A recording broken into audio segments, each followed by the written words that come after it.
This week I've been driving and reviewing the all-new from the ground up 2014 Mazda 3 5-door. Hello everyone, today we are in sunny San Diego taking a look at the all-new for 2014 Mazda 3. This has been completely redesigned for the 2014 model year and shares very little with the outgoing Mazda 3 model. Up front we have an entirely new design language for the 2014 model year, and it incorporates this new Kodo design language from Mazda. This front end looks very much like the current generation Mazda 6, a look that I wasn't exactly sure about when the 6 rolled out, but it's one that I've really grown to like. It's dominated by this very large and very vertical Mazda grille right here. We have this trim strip that's chrome and it wraps all the way around the bottom and off to the other side. It's an awful lot more attractive than the smiley face that the last generation 3 had. Our particular model has the optional HID headlamps. That is kind of an interesting thing to note because this segment is really going up market. HID headlamps are optional on the Mazda 3, but the 2014 Toyota Corolla now includes LED headlamps as standard. We have optional active grille shutters down here to help improve fuel economy, depending on the version of the Mazda 3 you get. And in certain models, hidden right behind this Mazda logo, is a radar sensor for some of the active collision technologies, as well as radar cruise control in the new Mazda 3. Overall, I think this front end is the most aggressive and most attractive in this segment. I find it a lot more interesting to look at than any of the current Japanese competition or even the current Ford Focus. Right now we're taking a look at the hatchback version of the Mazda 3. There is a sedan version. We're going to pop a picture right in this video so you can see what that looks like on the side profile. One of the nice things about the Mazda 3 that I noticed right up front was the overall proportion of the vehicle. The hood is fairly long for a front-wheel drive car. It is longer than the last generation Mazda 3, and proportionally it's probably the longest of any of its direct competition. The front overhang is fairly short for a front-wheel drive car, and the distance between the trailing edge of this tire and the leading edge of this door is also fairly large for a front-wheel drive car, giving this a more rear-wheel drive car proportion. It's not quite BMW 3 Series or BMW X1, of course, but I think that the overall profile reminds me an awful lot of that BMW X1. A lot of that has to do with the sort of cross-trainer or tennis shoe overall shape of the Mazda 3 hatchback, which I think is very attractive. Also very attractive are these character lines, which swoop down from the back and then swoop down across from the front, sort of avoiding the slab-sided look that you get in an awful lot of the compact cars, most notably the Honda Civic and that Nissan Sentra, which are definitely more boring from every angle than this Mazda 3. Out back, the design cues that made the Mazda 3 very unique up front continue around the back, with these tail lamps mimicking the headlamps up front, and this accent strip going across inside the lamp module, mimicking that daytime running lamp from up front. It's very attractive on the back as well as on the front, which is also unique in this segment because a lot of the entries here are kind of boring in the compact sedan segment. A lot of that has to do with the way that Mazda is positioning the Mazda 3. It's not really positioned as a Corolla alternative in some respects because the model line for the Mazda 3 goes way up beyond the current Civic or the current Toyota Corolla. This particular model here is about $29,000 and it's not fully loaded. There are models of Mazda 3 that will take you over the $30,000 mark, and the current generation Toyota Corolla stops just under $24,000. So this could be seen as a premium compact entry rather than a mass market compact entry, especially in the higher level trims.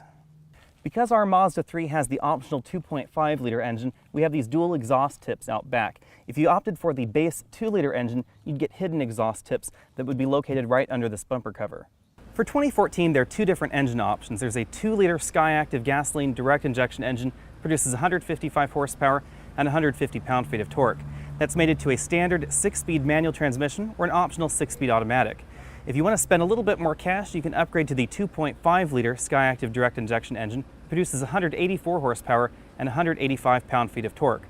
Unfortunately, that engine is only mated to the 6-speed automatic transmission, which is a very nice transmission, but I prefer to row my own. Front seat comfort depends on which model of Mazda 3 you get. Base models do not come with a power adjustable driver's seat, but our model does have that, which really improves driver comfort. It means the seat's an awful lot more adjustable than you'll find in any of the current generation Toyota Corollas, Honda Civics, a number of those other entries in the segment that are manual only. We also get adjustable lumbar support, which I find very important in any car. It makes the Mazda 3 one of the most comfortable seats in this segment. It also makes it compete very well with the near luxury entries like the Buick Verano and that Acura ILX. The rear seats in the Mazda 3 are not as spacious as you would find in the Nissan Sentra or in that new Toyota Corolla. Remember, the Toyota Corolla has grown considerably for 2014, and sitting behind myself in that new 2014 Toyota Corolla, I had about 6 inches of legroom left. Here in the Mazda 3, I only have about 2 to 3 inches of legroom right here. If I move over to the right side, where the front passenger seat is moved all the way back in its tracks, my knees are touching the front of this seat back. So this is something to keep in mind if you need a large back seat.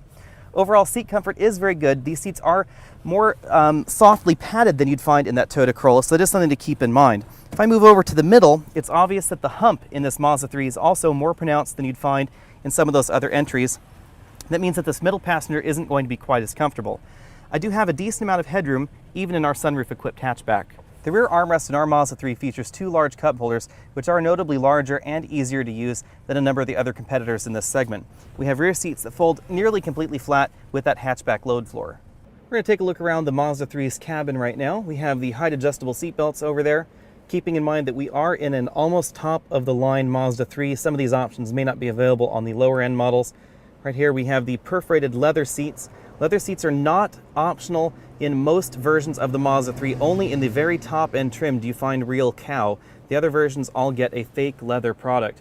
Over here on the dashboard and doors, we have soft touch plastics. Let's continue all the way across the dashboard.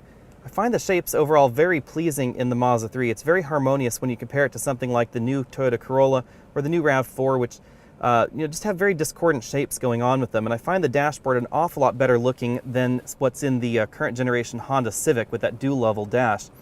Up here we have the optional 7-inch touchscreen infotainment unit. If you don't opt for this particular unit, then you get a smaller unit right here that's just radio. It's manual buttons and a small 2-level electrofluorescent display. We don't have access to that, but we'll post a picture right here so you can see what that looks like. This reminds me an awful lot of the current generation BMW iDrive system. I think that's a good look to go for. Down here we have the dual zone climate control, which is unique in this segment. There aren't very many vehicles that have this, pretty much just the Forte and this current generation Mazda 3. We have heated seats up here. We have a little warning display right there for the passenger. We have a single slot CD player there below. Sport button on our particular model. The automatic transmission does have a manual mode with paddle shifters behind the steering wheel. This knob right here is the command knob for that infotainment screen. This is greatly improved over the previous generation of Mazda infotainment system. We'll go over that in a bit. Down here we have 2 large drink holders. These are not adjustable, but they are quite large. As you can see, they easily accommodate a large takeout style drink. If we move on back to the center console, lift this out of the way, we'll find 2 USB ports right there. You can see 1, 2. This is the SD card for the navigation data, an auxiliary input, and this is the only power outlet that's available right up front. Close this lid, see a fairly decently built armrest with contrasting stitching in our particular model. One nice feature is that the release handle for this is all the way around the front, so you can grab it from this narrow portion of the front or from the larger portion of the front, so it's easy to open if you're a driver or a passenger. If we take a look at the steering wheel, this is the same steering wheel that you'll find in the Mazda 3. We have a little bit of carbon fiber-esque trim going on right here on the steering wheel. That matches what you'll find on that gauge hood right up there. Our particular model has the push-button start. You can see it right there behind that stalk. We have cruise control buttons right here on the front. If we had radar cruise control in our Mazda 3, there'd be some additional buttons there. And then over on the left, we get our radio control buttons. The Mazda 3 scores 7 out of 10 points in our exclusive Trunk Comfort Index. I have the largest roller bag you can carry on a domestic flight back here with me, so you can see you can fit several of them in the trunk. It is notably smaller than the Nissan Sentra's trunk, but we do get a nice trunk close assist handle, which makes it easier to close the trunk. There's really only one way to open the trunk lid of the 2014 Mazda 3 5-door. There's no real button here in the key fob besides the lock and unlock, but once you have the key fob with you, all you have to do is press the black button below the Mazda icon, and up comes your trunk lid. Now, behind the second row of seats, you've got just over 20 cubic feet of volume.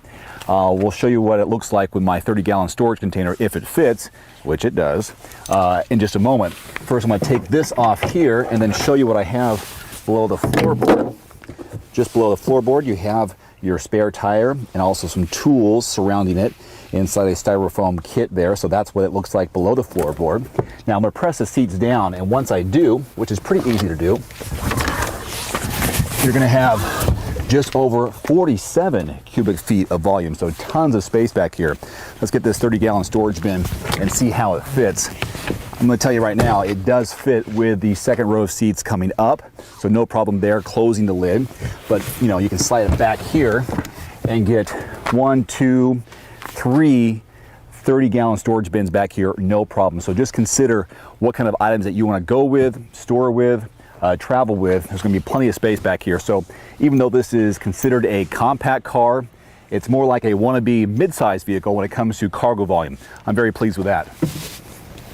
The biggest changes for the 2014 model year is this all-new infotainment system. It's a 7-inch touchscreen LCD with this control knob that's down here in the center of the dashboard. This bears very little resemblance to the system that I disliked in the Mazda 6 and the current generation CX-5. So if you recall that video, I had a lot of negative things to say about that infotainment system, but this software and this control unit are completely different than that system. So forget everything that you know about the Mazda 6's infotainment system as we dive into this one. If you don't care about infotainment, just follow the instructions below and skip on over to the drive section. Everything is controlled by this command knob right here in the center of the dashboard, but we also have a touchscreen LCD, so you can also touch this screen if that's more convenient for you.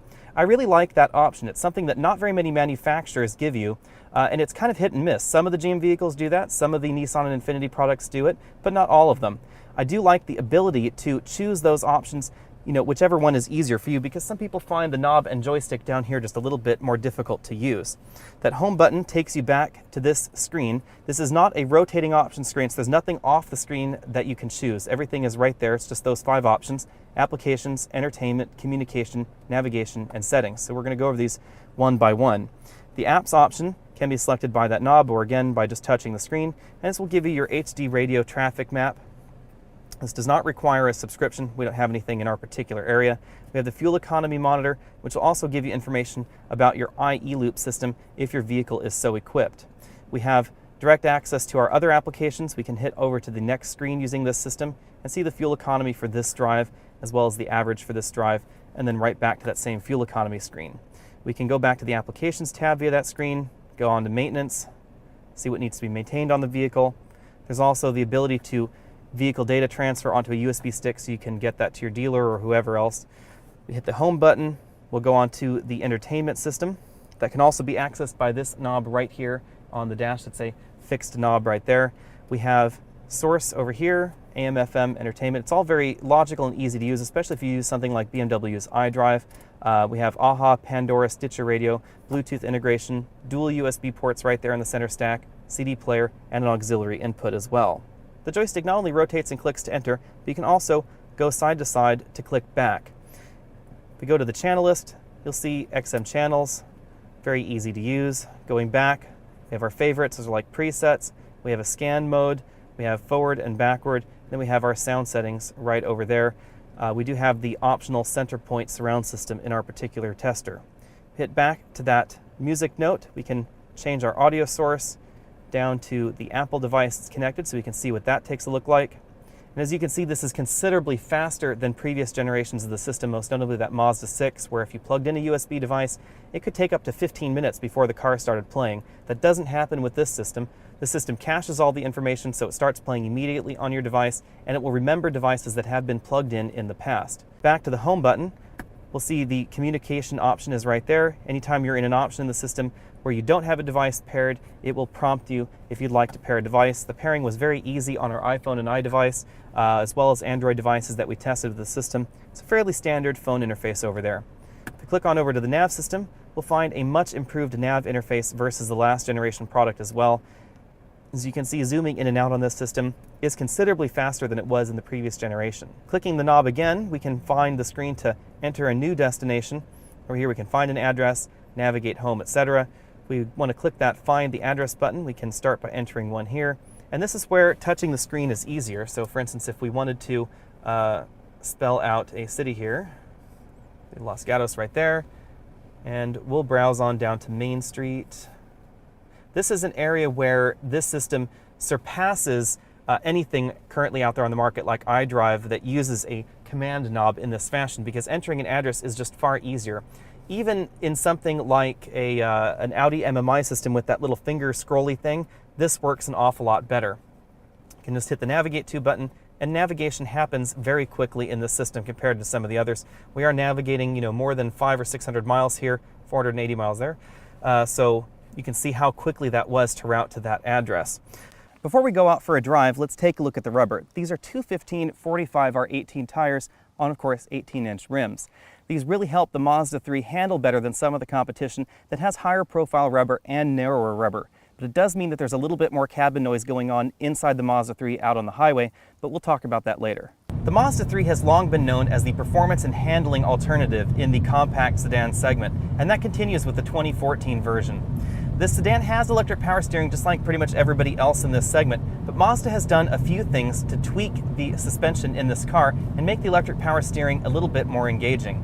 The first thing they've done is they've changed the suspension geometry up front in the Mazda 3, allowing there to be more feedback from those front tires to the steering rack. And because electric power steering numbs those steering responses, they have to increase the input so that you still get something out of it in the end.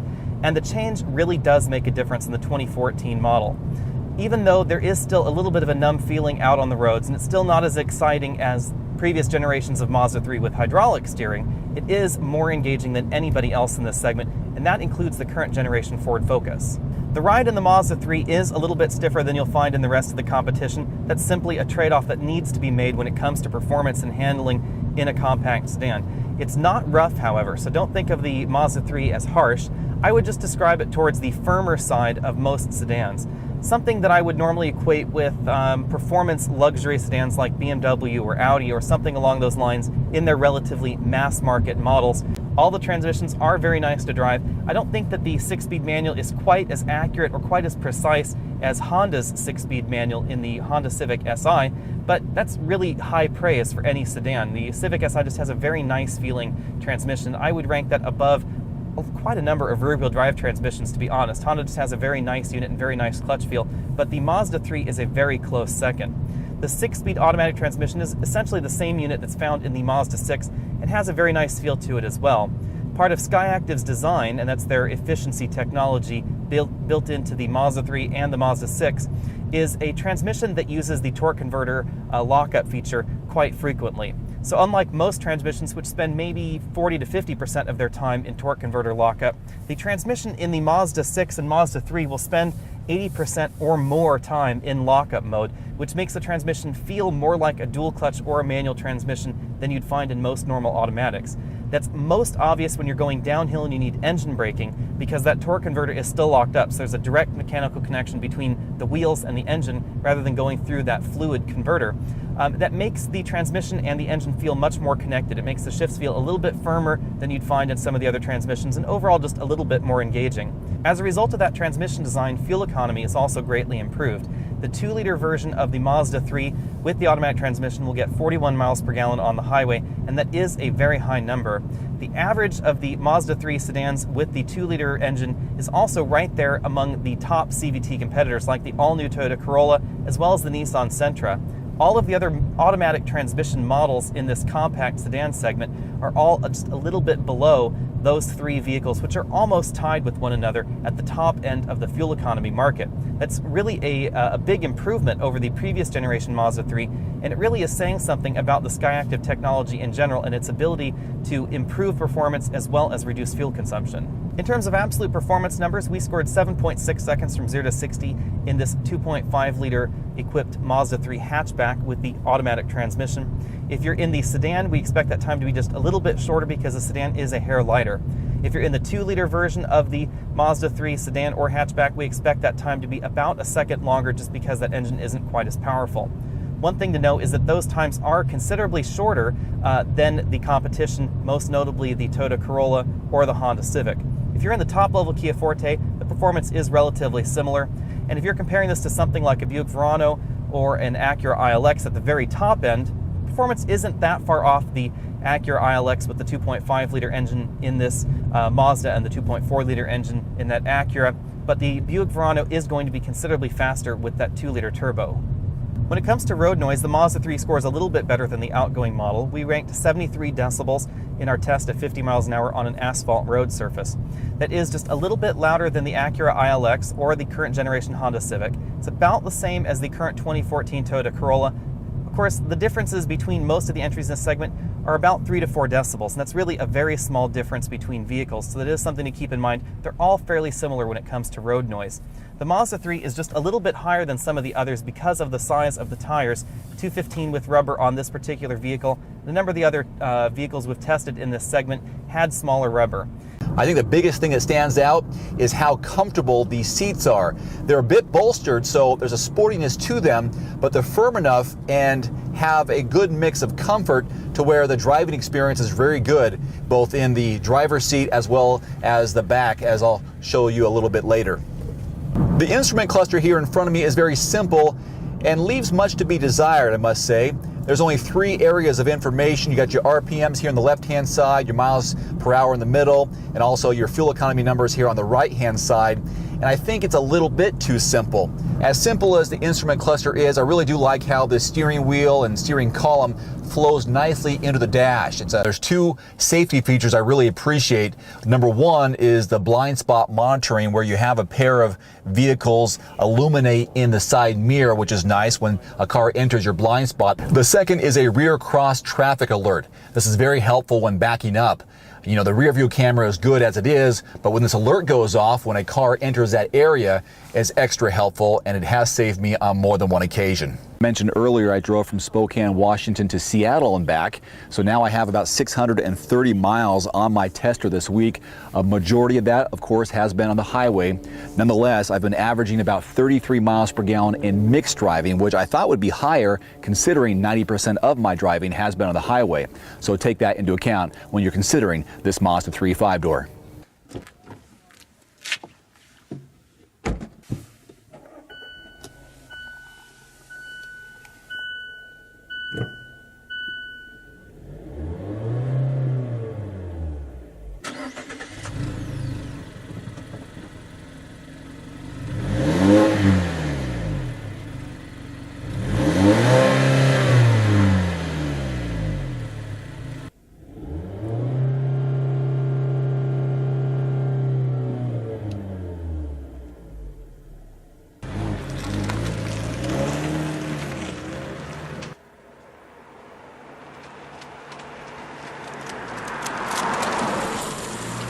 So where does that place the Mazda 3 in terms of the competition? Well, that's a very good question. I would call this the current leader in the compact sedan segment, easily beating the current generation Kia Forte for a number of reasons. Part of that has to do with the luxury options available in the Mazda 3, but also the handling performance. I like the Kia Forte because of its overall value proposition and the overall luxury items on the inside, its overall size and style, etc., but it's not the best handling or the best feeling vehicle out on the road. The former Mazda 3 was the best handling and best feeling vehicle out on the road, but it didn't deliver any of those luxury features that I personally like. It's an okay car. I'm not a big fan of this body style. I think some people are, but I don't like that bulbous back end and this longer front end. I think it's a little bit disjointed.